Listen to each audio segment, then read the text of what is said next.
জীবনের আরো একটা বছর শেষ করে আরো একটা নতুন বছরের দিকে এগোচ্ছি। আর সাথে নিয়ে যাচ্ছি অনেক অনেক অভিজ্ঞতা। অনেক কাছের মানুষের থেকে পাওয়া অনেক শিক্ষা, অপমান আর বিশ্বাসঘাতকতা। তাই এখন বুঝতে পারি এই পৃথিবীতে সরলতা নিয়ে বাঁচা উচিত না।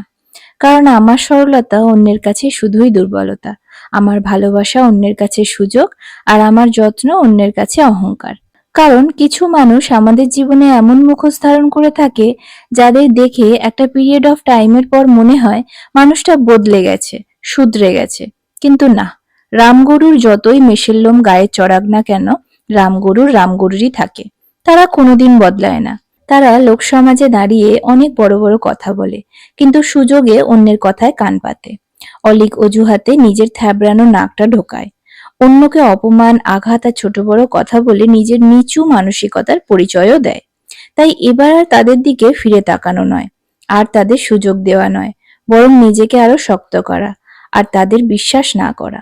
কারণ তারা এমন সাপের মতন হয়ে গেছে যে সুযোগ পেলেই ছোবল মারবে আর বিষ ওগলাবে। তাই এবারে আমি নিজেকে বুঝিয়ে নিয়েছি, আর আমি সেই সমস্ত নিচু মানসিকতা, নিচু ব্যবহারগুলোর সংস্পর্শে থাকবো না। নিজেকে তাদের কাছে হেলায় ছড়িয়ে দেব না। কারণ পাহাড়কে নিজের উচ্চতা প্রমাণ করার জন্য চিৎকার করতে হয় না। যার চোখে আলো আছে সে ঠিকই তার উচ্চতাকে দেখতে পায়। আর যারা অন্ধ হয়, তাদের পাশে পাশে উজ্জ্বল শিক্ষার প্রদীপ যতই থাকুক না কেন, তারা চিরকালই অন্ধই থেকে যায়।